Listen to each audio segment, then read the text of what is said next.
news. Chelsea know who is going to be the owners, and we will be seeing an announcement within a couple of days, possibly hours.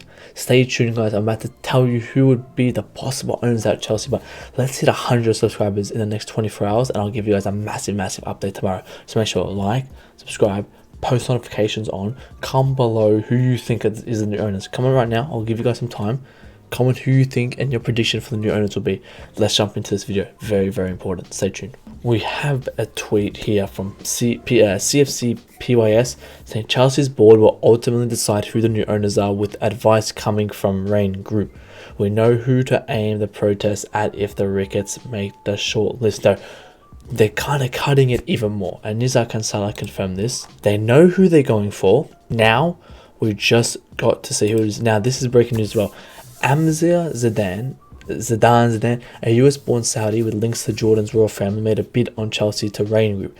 It is considered an outsider with decisions possibly to be communicated today. I mean, looking like on the comments here, only worth a few $100 million. Something we don't need, but again, another new owner, another Saudi investor into the club. I don't see this guy coming anywhere near the club. I was just looking at him now, and I'll tell you a bit about him, guys. He's nothing special. As the comment said, only 100 million, a couple million. He's not really investing into anything much. He's not very football knowledgeable, so I would not go for him at that point. But this has given us some clarity on who is going to be the possible owners coming in the next couple of days, and obviously we don't know who it's going to be, but we know when it's going to be, and we know that it'll be sometime this week, because we're looking at this comment, obviously from Nizar Kansala, who did say this, that this is the shortlist. So we had the bids from last week, the bids went through, now we made the shortlist, now this is the secondary shortlist. So this is where like the little 3-4 of them come together, because now, as I just said, there was another bid that come through. So every kind of day we're getting new news and new bids coming through. So they're not very structured, or this is very old news. And as we type to say, in these situations, journalists are kind of 3 to 4 days behind, sometimes 1 to 2 days behind, because obviously these Saudis or like the Koreans or the Americans or British, they talk in private, and they'll say, yep, all right, we've got Chelsea, no problem. They won't say anything for about 12-13 hours. And then the time of the journalists here will be then at about 24 hours. So we are kind of a day behind on this news. So we know that we'll ultimately decide the owners are, and obviously advice from the Rain Group is going to be a major source. And obviously the massive hashtag no to Ricketts.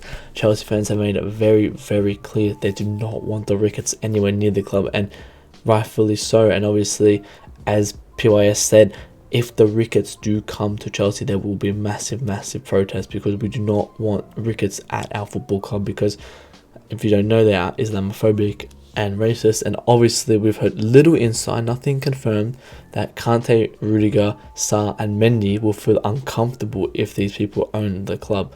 So it's gonna be very difficult for them to be liked at Chelsea. I don't think that will come to Chelsea, because if they're not backed by the fan base, and hopefully the protests, if they come through, can do a favour. But hopefully let's not think about it, because I don't want to see them coming in. Obviously on Antonio Rudiger, there is some more news that Antonio Rudiger made no decision on his future before Chelsea play Madrid. He hopes that the situation at Stamford Bridge and will clear up, and that Real Madrid are still interested. So it's the same news we spoke about the other day. If you haven't saw that news, I'll go more in depth in the video before that, so go check that out. But yeah, again guys, I don't see him leaving. I do see whoever coming in extending his contract, because again, he's a very major player. But again, this is some more massive news, and obviously the major point of this video is Zelensky, the Ukrainian Prime Minister, has told Biden not to sanction Roman Abramovich. Ukrainian President Zelensky told Biden not to sanction Roman Abramovich because he hopes he can make peace talks with Putin. So obviously he's done doing this to not be on the bad side anymore. He wants to make sure all the Russians go back to normal, and then they can make peace, because he doesn't want this war. And I think Biden should be listening to what he says. He is in this war. He is in this. Zelensky is the Prime Minister of the Ukraine, the one who is in war. If they do not listen to him in this situation, then it's going to be very strange why. And then it's going to show that it's more than politics, and there is a campaign against Chelsea, because this coming out, Boris Johnson should turn his head and go, hang on, The Prime Minister of this country who's at war has said not to sanction the person I sanctioned. Even though this person has nothing to do with my country, I'm going to sanction him. Like, it makes no sense. He should be unsanctioning Roman straight away. I mean, again, would you guys want to see Roman back? I wouldn't mind. I would love to see Roman back, but let me know in the comments below. But that wraps up Chelsea news today. Obviously, short video for you guys. I'm going to keep these nice and short so you guys can quickly watch them. I hope you guys enjoyed. I'll see you next one. Peace out.